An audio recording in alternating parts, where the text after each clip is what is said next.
For 5 years, Olivia and I built our future one small dream at a time. Neither of us came from wealthy families, so every milestone felt earned. We celebrated promotions with homemade dinners instead of expensive restaurants.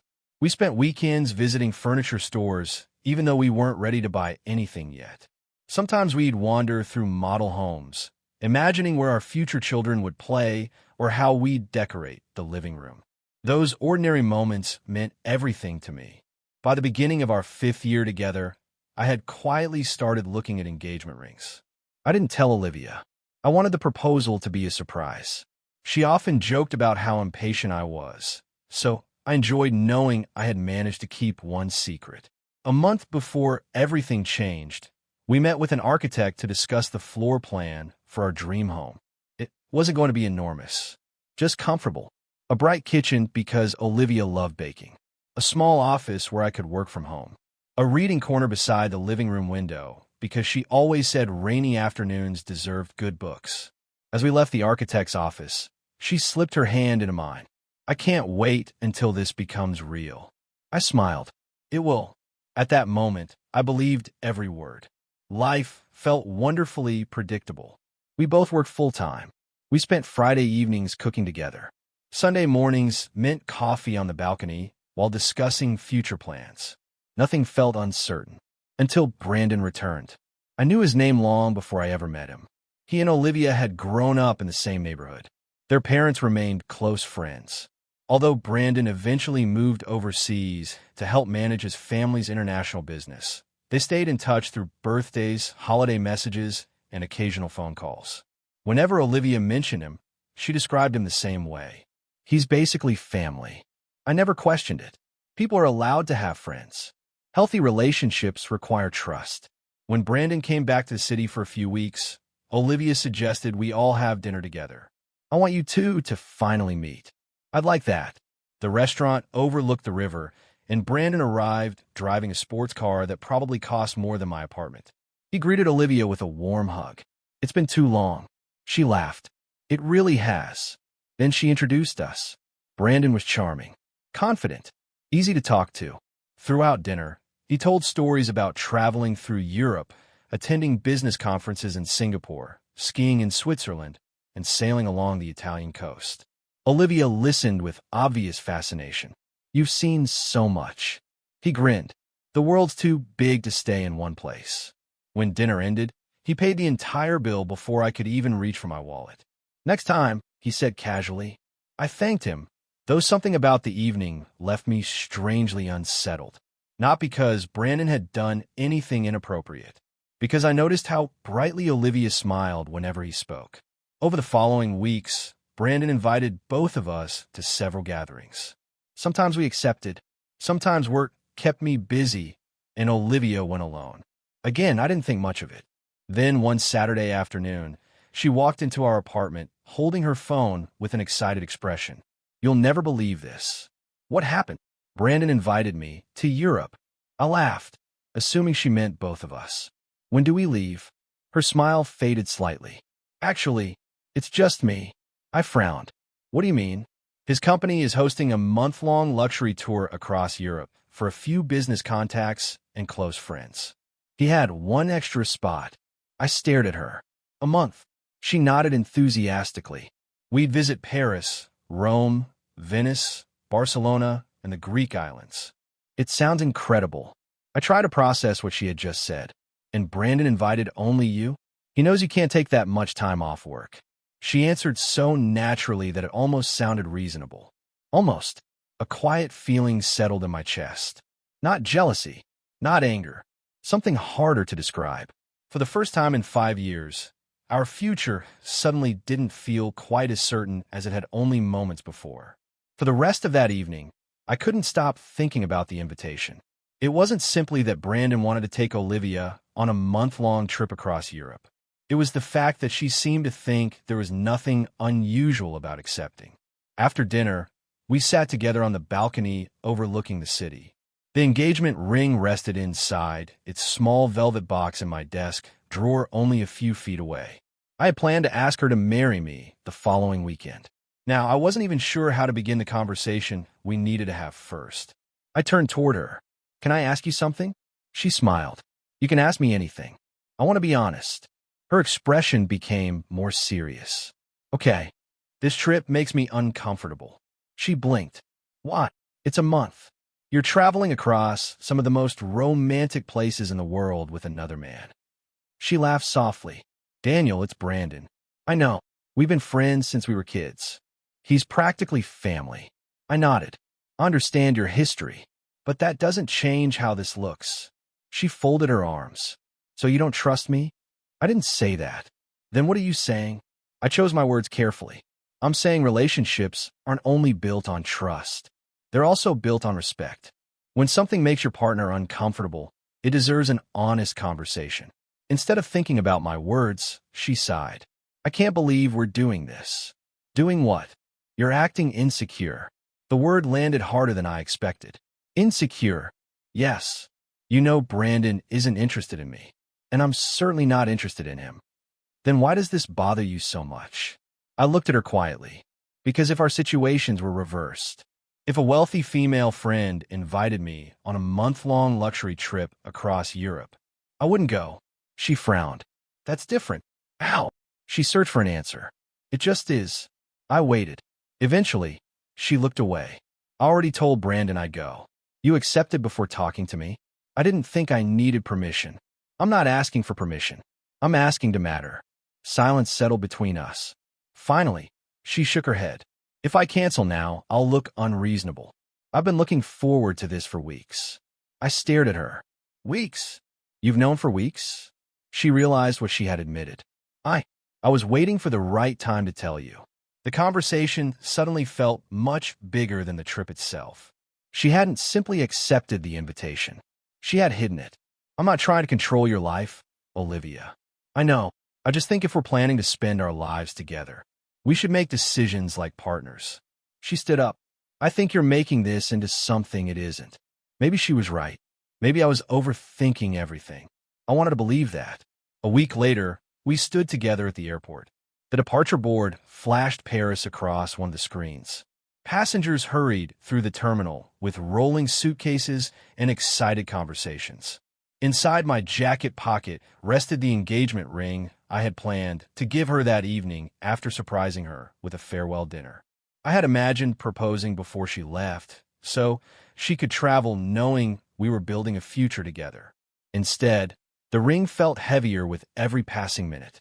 Brandon arrived, carrying 2 first-class boarding passes. He greeted Olivia with a cheerful smile. Ready for the adventure? She laughed. I've been ready for days. Neither of them noticed how quietly I stood beside them. The boarding announcement echoed through the terminal. Olivia hugged me. I'll miss you. I'll miss you too. For one brief moment, I thought she might hesitate, that she might look at me and realize something important was slipping away. Instead, she picked up her suitcase, turned toward the boarding gate, and walked beside Brandon without looking back. I stood there long after they disappeared from sight. Over the following weeks, social media filled with photographs.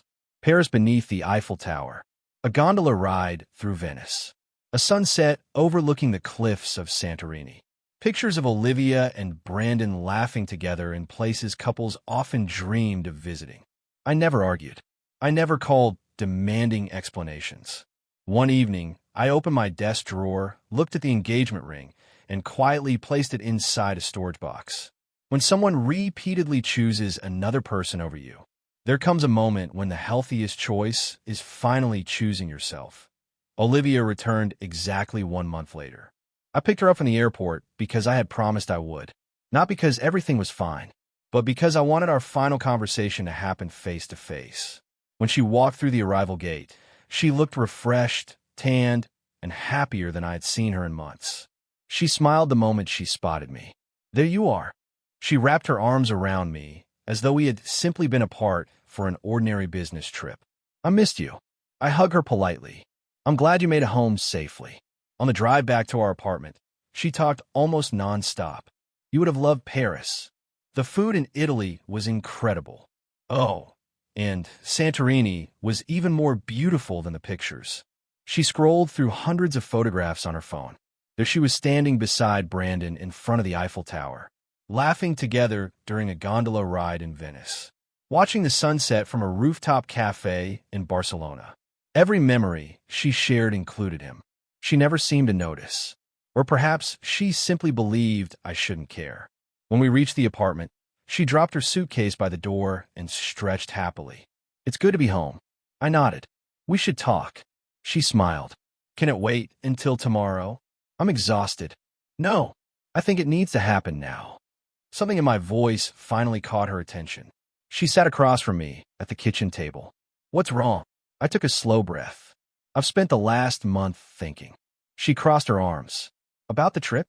About us?" She frowned slightly. "I thought we'd already settled that." "I don't think we did." For several seconds, neither of us spoke. Finally, I asked, "Did you ever think about how I felt while you were away?" She looked genuinely confused. "Of course I did. I texted you almost every day. You sent messages. But that's not what I asked." She sighed. "Daniel, nothing happened." "I know." Her eyebrows lifted. "You know, I've never accused you of cheating." "Then why are we still talking about this?" "Because the trip was never the real problem." She leaned back in her chair. "Then what was?" I looked directly at her. "The problem was that I told you something mattered to me. I told you I was uncomfortable. And instead of trying to understand why, you call me insecure." She looked away. "I didn't mean it like that." "But you said it. You dismissed my feelings before trying to understand them." She rubbed her forehead. "I think you're making this bigger than it really is." I shook my head. "No. I think we've been looking at two different relationships." She stared at me without speaking. "I believe partners made important decisions together.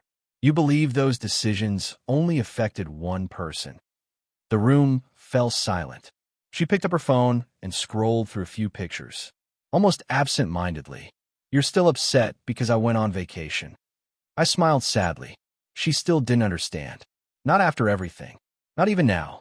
And for the first time since we had met 5 years earlier, I quietly realized that no explanation I could give would make her see what she had never chosen to see. Olivia set her phone on the table and looked at me with obvious frustration. "I honestly don't know what you want me to say." I met her eyes. "I wanted you to understand." "I do understand. You were uncomfortable, but nothing inappropriate happened." She spread her hands as though that ended the discussion. "I came home. I'm here. So why can't we just move on?" I took a slow breath. "Because moving on only works after both people understand what happened." She shook her head. "I think you're overreacting." I wasn't surprised. A month earlier, those words would have started another argument. Now, they simply confirmed what I had already accepted. I looked around the apartment we had once planned to leave together for our dream home. The furniture, the photographs on the wall, the notebook filled with floor plans for the house we had imagined building. For years, I believed these things represented our future. Now they felt like reminders of a future that no longer existed. I looked back at Olivia. "Can I ask you one last question?" She nodded. "If our positions had been reversed, if a wealthy woman invited me on a month-long luxury trip across Europe, if I laughed with her beneath the Eiffel Tower, if every photograph online showed us together while you stayed home, would you honestly have been comfortable?" She opened her mouth, then stopped. For several seconds, she searched for an answer. Finally, she looked away. "That's different." I smiled sadly. "You've said that before." She remained silent. I stood from the table. "I think that's enough." "What do you mean?" "I mean, I'm ending our relationship." The words hung quietly between us. She blinked in disbelief. "You're breaking up with me?" "I'm choosing to walk away." "Over a vacation?" "No, over what the vacation revealed." She stared at me. "You showed me that when my feelings conflicted with someone else's plans, mine were the ones you expected to sacrifice."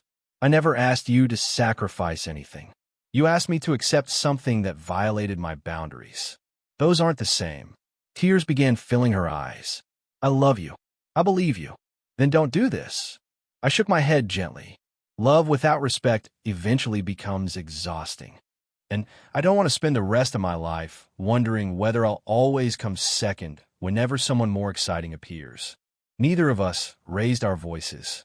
There was nothing left to fight about. Some relationships don't end because people stop caring. They end because two people no longer share the same understanding of what love requires. The following week, my best friend Daniel helped me load the last of my belongings into a moving truck. He looked at the boxes stacked inside. "You sure about this?" I glanced one final time at the apartment. "I've never been more sure." He nodded, then stopped looking backward. I laughed quietly. "That obvious? You keep waiting for an apology." I didn't answer. He placed a hand on my shoulder. "Maybe it'll come. Maybe it won't. But don't put your life on hold waiting for words someone may never say." His advice stayed with me. A month later, I settled into a new apartment in another city. It wasn't large, but it was mine. I poured everything I had into my architecture business. Long days became productive weeks. Productive weeks became successful months. For the first time in years, every decision I made was based on my own future instead of trying to preserve a relationship that had slowly stopped feeling equal. Healing didn't happen overnight. Some mornings still began with memories. Some evenings still ended with questions. But little by little, those memories stopped controlling me. One afternoon, while unpacking the final box from a move, I found the engagement ring tucked safely inside its velvet case. I held it for a moment before placing it back into the drawer. Not with sadness, not with anger, simply with acceptance. For the first time in a very long time, my future no longer depended on anyone else's choices. It finally belonged to me alone. 2 years changed my life more than the previous 5 ever had. When I first moved to the new city, I threw myself into work because it was easier than thinking about everything I had lost. I spent long days at construction sites, late nights reviewing blueprints, and weekends meeting potential clients. Every successful project became another small step toward rebuilding a future that no longer depended on anyone else's choices. Slowly, the business began to grow. What started as a small architectural studio with only 3 employees expanded into a respected design firm known for creating practical, family-focused homes. We earned a reputation for listening to clients instead of simply selling expensive ideas. Referrals poured in, and before long we were opening a second office. Industry magazines called us one of the fastest-growing design companies in the country. People often congratulated me on my success. Few of them knew that the company had been built from the determination not to let heartbreak define the rest of my life. One autumn afternoon, our firm agreed to sponsor a charity fundraiser for families rebuilding their homes after severe flooding. The event brought together architects, builders, local businesses, and volunteers from across the city. I arrived early to help arrange display booths before the guests arrived. As I carried a stack of presentation boards into the ballroom, I noticed a woman directing volunteers with remarkable calm. Unlike many event coordinators who seemed overwhelmed by last-minute problems, she moved through the room with quiet confidence. When a delivery arrived late, she thanked the driver instead of complaining. When the microphone stopped working, she smiled and found another solution without raising her voice. Even under pressure, she treated everyone with kindness. A few minutes later, she walked over to me. "You must be Daniel." I nodded. "And you must be the person keeping this entire event together." She laughed. "I try. I'm Grace." We shook hands. "It looks like your display needs a little more space." She helped me reposition several tables before stepping back to examine the layout. "There. That looks much better." "Thank you." "My pleasure." She hurried away to help another volunteer before I could say anything else. Throughout the evening, our paths crossed several more times. She checked whether vendors needed refreshments. She thanked every volunteer personally before they left. She somehow remembered nearly everyone's name despite meeting most of them only that day. Near the end of the fundraiser, I found her sitting alone for the first time all evening. "You finally took a break." She smiled. "I was beginning to think you'd never notice." I laughed. "I noticed. I just didn't want to interrupt." She looked around the nearly empty ballroom. The event went better than I hoped. It did. We talked for almost an hour. Not about business. Not about money. Instead, we discussed books we enjoyed, places we hoped to visit someday, and the families the fundraiser would help. The conversation felt surprisingly easy. Before leaving, she handed me one of the leftover volunteer badges. "A souvenir?" She laughed. "A reminder." "Of what?" "That sometimes the best conversations happen after everyone else goes home." I slipped the badge into my pocket. I'll remember that. As I walked to my car later that night, I caught myself smiling. For the first time in years, meeting someone new didn't make me compare her to my past. It simply made me curious about what the future might hold. After the charity event, Grace and I stayed in touch. At first, our conversations were simple. She would send a message asking how one of our rebuilding projects was progressing. I would ask how our next fundraising event was coming along. Sometimes we exchanged photos of community projects. Other times we spent an entire evening discussing books, architecture, or places we hope to visit someday. Nothing felt rushed. Neither of us tried to force the relationship into becoming something it wasn't. Weeks turned into months. Coffee became dinner. Dinner became weekend walks through the city park. Eventually, those walks became one of my favorite parts of every week. What surprised me most wasn't how much we had in common. It was how easy everything felt. If something bothered one of us, we talked about it. If our schedules became busy, neither of us questioned the other's commitment. There were no games, no silent tests, no wondering whether someone else mattered more.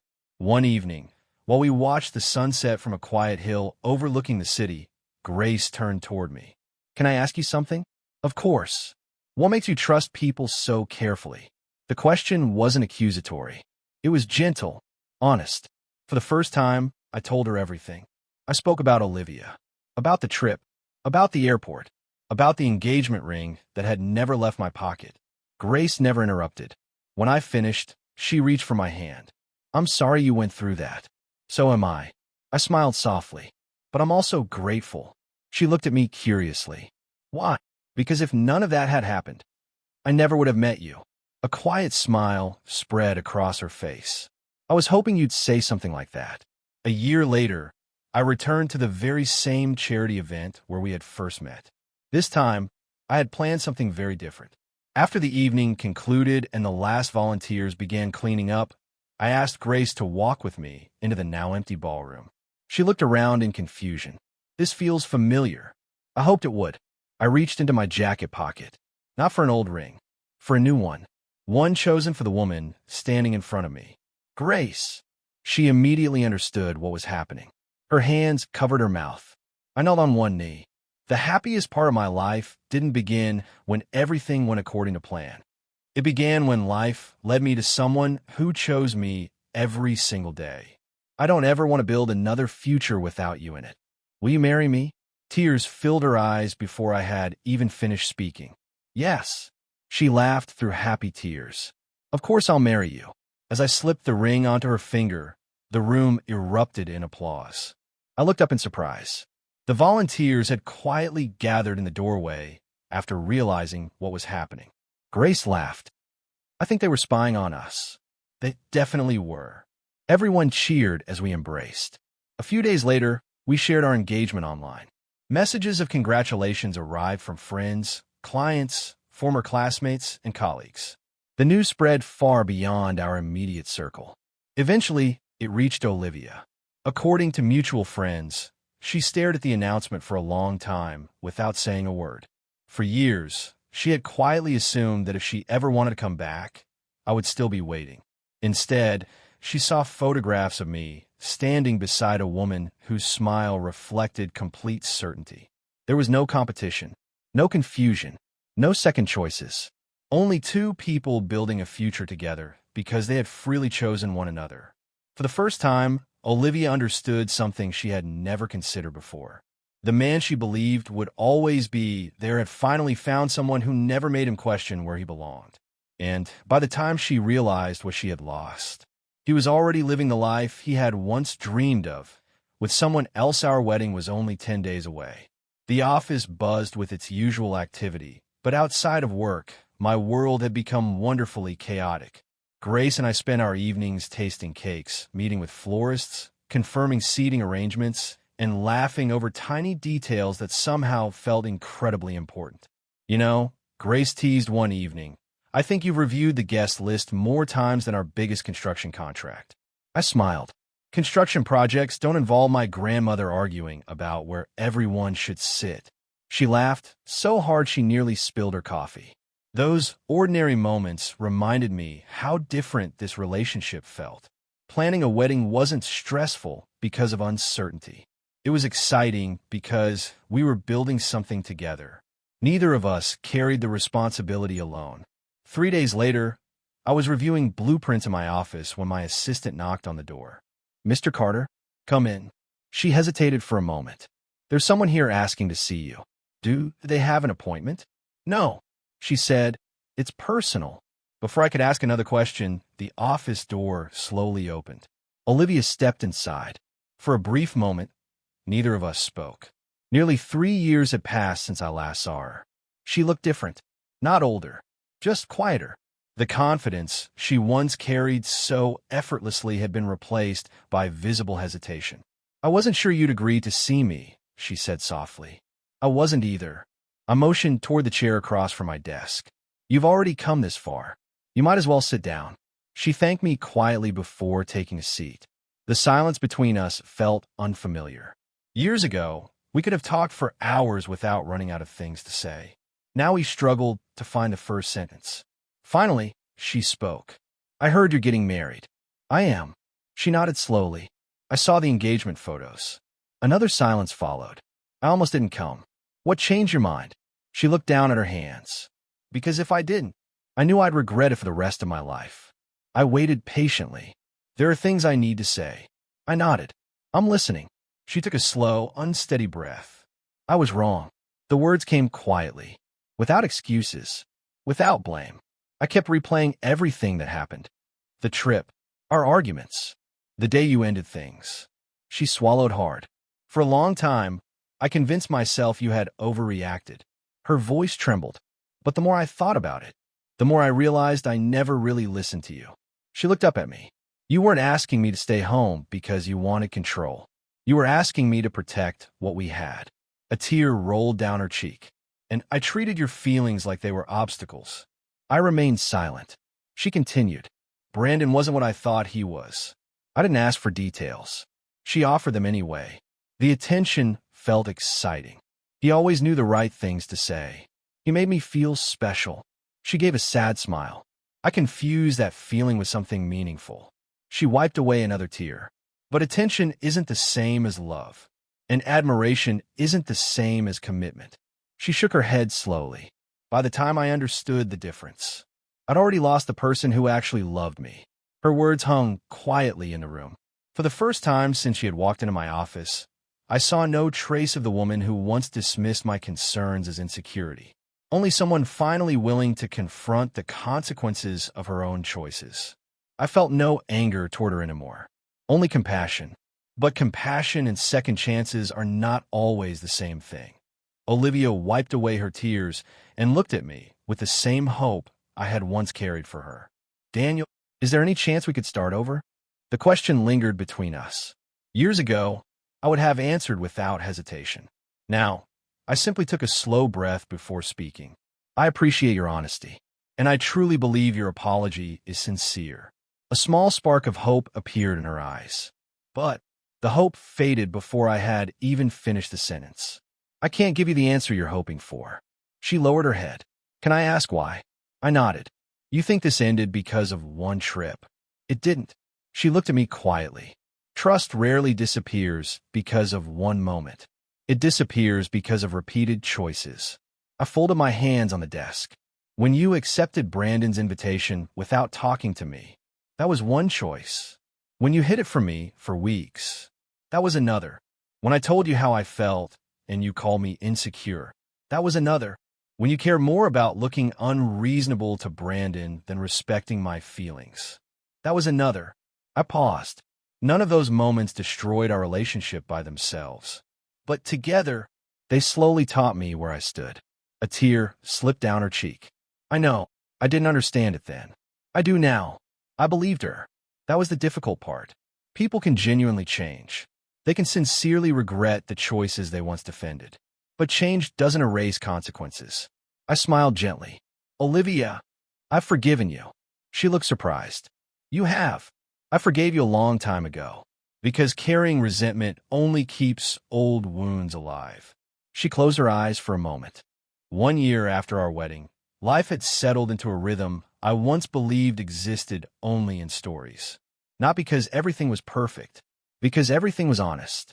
Grace and I had built a home where neither of us felt the need to guess what the other was thinking. If one of us had a difficult day, we talked about it. If we disagreed, we listened before trying to be understood. Small misunderstandings never had the chance to grow into large ones because we faced them together instead of avoiding them. Peace, I discovered, was one of love's greatest gifts.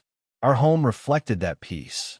Every Sunday morning, Grace insisted on making pancakes, even though she admitted mine always turned out better. "I think you secretly enjoy watching me burn the first batch," she teased as she flipped another pancake that landed slightly crooked. I laughed. I'd never interfere with an artist. She pointed the spatula at me. "Careful, or you'll be making breakfast alone next weekend." Moments later, we were both laughing so hard that neither of us noticed the smoke alarm until it filled the kitchen with its familiar warning. Those ordinary moments became my favorite memories. Not expensive vacations, not grand celebrations, just two people creating a life that felt safe. My architecture firm had continued growing as well. We had expanded into 3 major cities and hired talented young designers who cared more about improving people's lives than winning awards. Every completed neighborhood reminded me why I had started the company in the first place. Clients often congratulated me on the business. Investors praised our steady growth. Industry magazines called us one of the country's most trusted design firms. I appreciated every compliment. But if someone asked me about my greatest success, my answer never changed. My family. Buildings could stand for generations. A peaceful home could shape generations. One afternoon, Grace surprised me by stopping at the office with lunch. "I rescued you from another day of forgetting to eat." I was about to take a break. She smiled knowingly. "You've said that every time I've visited, and you've never been right." We carried our lunches to a nearby park where families relaxed beneath large oak trees, while children chased one another across the grass. Grace rested her head lightly against my shoulder. "Do you ever miss the city you used to live in?" I thought for a moment. "I miss a few people, a few memories, but I don't miss the life." She looked up at me. "Why not?" "Because this one finally feels like home." Her smile answered before her words did. "I'm glad. So am I." Later that afternoon, we walked hand in hand through the busy downtown shopping district. The sidewalks overflowed with people carrying shopping bags, talking with friends, and hurrying toward nearby cafes. As we waited at a crosswalk for the traffic light to change, someone across the street caught my attention. Olivia. She stood outside a bookstore holding a paper shopping bag. For a brief moment, our eyes met across the crowded intersection. Time didn't stop. The traffic didn't disappear. Life simply paused long enough for two people who had once shared everything to silently acknowledge how far they had both traveled. She offered a small, gentle smile. Not one filled with hope. Not one carrying regret. Simply a smile of quiet acceptance. I smiled back. The traffic light turned green. People began crossing the intersection from both directions. Neither Olivia nor I moved toward the other. There was nothing left to say. Some stories don't need one final conversation to reach their ending. They simply need enough time for both people to accept where life has taken them. Grace gently squeezed my hand. "You know her?" I looked across the street one last time before Olivia disappeared into the crowd. "I used to." Grace didn't ask another question. She trusted me enough to let the past remain where it belonged. That quiet trust meant more to me than any explanation I could have given. We continued walking home beneath the warm afternoon sun. Along the way, we passed a neighborhood park where children laughed on the swings while parents watched from nearby benches. I smiled as I watched them. "A happy memory?" Grace asked. "A meaningful one." She looked at me curiously. "What are you thinking about?" I laughed softly. "The airport." She raised an eyebrow. "That's not the answer I expected." "It isn't." She smiled. "Not exactly." I took a slow breath. I remember standing there with an engagement ring in my pocket, the one I never gave away. She nodded quietly. I thought my future was leaving on that plane. I believed everything I'd spent 5 years building had disappeared. We stopped for a moment beneath the shade of a large maple tree. I couldn't imagine that losing someone could actually become the beginning of something better. Grace slipped her arm through mine.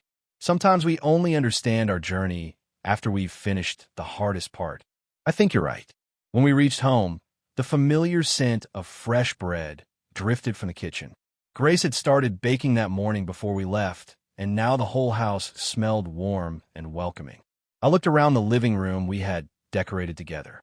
Photographs from our wedding. Bookshelves we had built on a rainy weekend. A small wooden table we had chosen because neither of us cared about expensive furniture as much as comfortable conversations. Everything around me reminded me of one simple truth. Happiness rarely arrives the way we expect. That evening, while organizing old documents in my study, I found the small velvet ring box I had carried to the airport years ago. Inside was the original engagement ring. I held it for a long moment, not with sadness, not with regret, only gratitude. That ring represented the future I once thought I wanted. But life had gently shown me another path. Grace stepped into the room, carrying 2 cups of tea. There you are. She noticed the ring box. I forgot you still had it. So did I. She set the tea on the desk beside me. What are you going to do with it? I smiled as I closed the box. Keep it, as a reminder. Of what? That sometimes losing the wrong relationship is what makes room for the right one. She wrapped her arms around me. I'm very thankful things happened the way they did. So am I. Later that evening, we sat together on the front porch watching the sunset paint the sky with shades of orange and gold. As I held my wife's hand, I realized the greatest lesson of my life had nothing to do with heartbreak. It had everything to do with love. The right person never makes you wonder whether you come second. They don't dismiss your feelings when they become inconvenient. They don't ask you to compete for their attention. They don't leave you questioning your place in their life. Instead, they choose you. Not once, but every single day. Looking back, I no longer wish that Olivia had canceled the trip. If she had, I might never have learned the difference between being loved and simply being expected to wait. Sometimes the happiest ending doesn't begin when someone comes back. Sometimes it begins the moment you stop chasing someone who has already chosen a different path and finally leave yourself free to walk toward the person who has been choosing you all along.